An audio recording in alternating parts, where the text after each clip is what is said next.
Yes, hello. Hope you're having a good day. I am here out in the virgin forest. Actually, it's a 100-year forest, was clear cut almost exactly 100 years ago.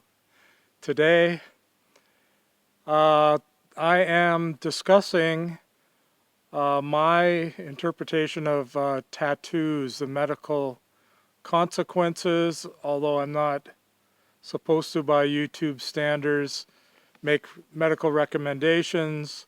So I'm not making any medical recommendation. I'm just giving my thoughts on the medical consequences of getting tattooed and what that means and what I've seen from my experience. So no actual condemnation of them or recommendation to either get them or remove them or not get them at all, but maybe you'll surmise my gist of that throughout listening to my lecture here. Okay, so I've been practicing medicine almost 40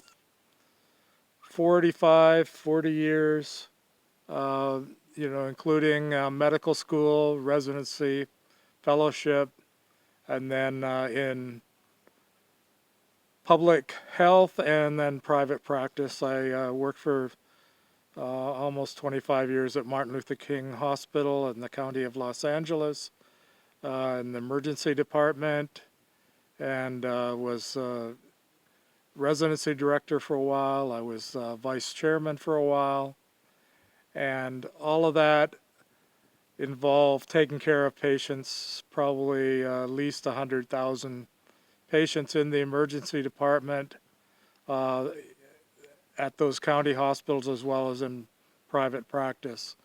And I have to say there was a lot of stab wounds and gunshot wounds, so there was a lot of trauma involved and repairing those injuries, investigating those injuries. So a lot of slicing with gunshot wounds and trying to repair the wounds, inspecting the wounds, looking inside to see the damage.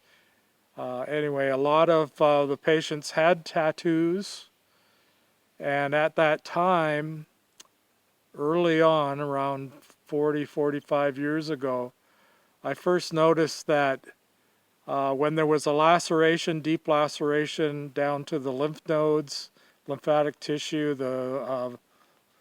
all the lymph glands were colored, and it was unusual, and I uh, immediately figured that that was due to the tattoos and the dyes from the tattoos draining into the lymphatic system and then into the lymph nodes and then further on into the liver eventually. Uh, so my impression at that time was whatever this ink was made out of was getting into the body, into the lymphatic system, and that was probably not a good thing, especially if there were, for example, carcinogens in the ink, if there were toxic chemicals in the ink, then yes, that would have been probably not a good thing. Okay, again, no medical recommendations, but please check out what's in the inks, and I will give some slide presentation on this later on in this lecture. But if you think of colored materials are often heavy metals, and each heavy metal has a specific color, you can imagine what these inks are made out of. And I believe they still are to this day. And the primitive inks were usually heavy metals as well. So I remember the big thing about Elizabeth I. Remember, she had the white face from all the makeup. Anyway, that was a lead-based tint that she had on her face. Obviously, extremely toxic over time, and I believe she probably paid the price for that eventually. Now, if you get a tattoo and it drains into your lymphatic system, it can enlarge those lymph nodes. Apparently the macrophages, which are large white blood cells, gather up the ink material, trying to get rid of it for the body, and in doing so can also take it into the lymph nodes, and then from there can spread through the lymph channels back eventually to the liver.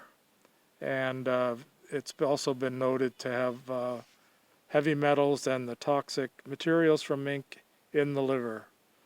So what has this done? Initially I started biopsying some of the swollen lymph nodes when I would see them after, for example, a stab wound, before suturing it up or on investigation. And they would come back as possible or pseudo lymphoma, which means that it was looked like lymphoma or cancer cells, but was not exactly. So, I mean, how do you tell the difference between something that looks like lymphoma and something that actually is lymphoma? It's very, very difficult. And even if it looks like lymphoma and they don't call it lymphoma, is it on the way to lymphoma? Again, once you have a tattoo, you cannot really get rid of it. Even removing it through lasers or whatever does not get rid of it, and the inks may even make it worse. It breaks up the inks and goes into the lymphatic system in even higher concentrations, most probably. So anyway, heavy metals and the other materials in the inks, many are considered carcinogenic. Many of the heavy metals, such as mercury, lead, arsenic, cadmium, etc., are heavy metals that are known to cause cancer. And also some of the other materials that go into making the ink and the dyes many dyes are also carcinogenic. Now, if you want to look this up, look up Prop 65, State of California. Will list the chemicals they consider that do and have been proven to the state of California to cause cancer. And many of these inks and heavy metals in the inks and dyes are considered carcinogenic, proven to cause cancer by the state of California. So anyway, in conclusion, I'm not telling you not to get a tattoo. It's up to you. It's a free world, free country. You're allowed to get them. It's not against the law, but maybe you can surmise from my lecture here that I personally would not get one, and I personally would not recommend my friends get one, even one, because they all drain eventually to the lymph nodes and cause lymph swelling and end up with dyes and inks and heavy metals in the lymph nodes and then eventually in the liver. Now, one other thing that I must point out about tattoos is there's a recent study came out that people with tattoos have a life expectancy at least 14 years less than people without tattoos. So that's significant. The other thing I'd like to point out is that many people do have tattoos, and it's a common thing to get tattoos. And apparently in some countries such as this one, approximately 25% of people have tattoos. So it's a very common thing. Unfortunately, cancer takes a long time to develop, and if you get a tattoo, it may be, many, many years before cancer develops.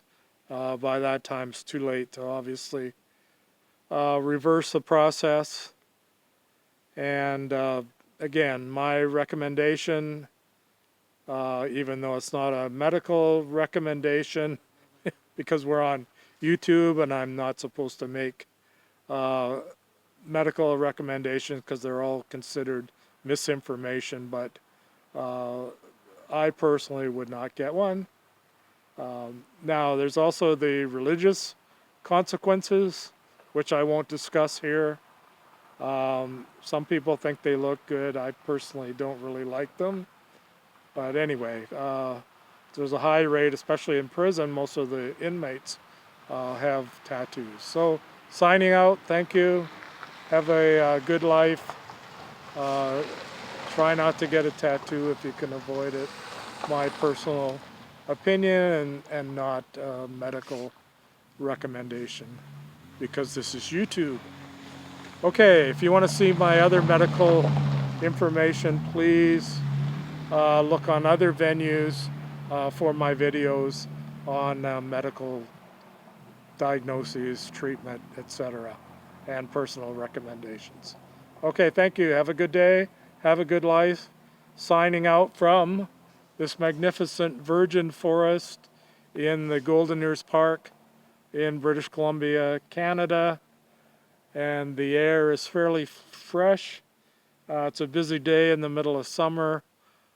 Extreme fire hazard, but there's no fires close to me. I'm by the road. I can escape rapidly if need be.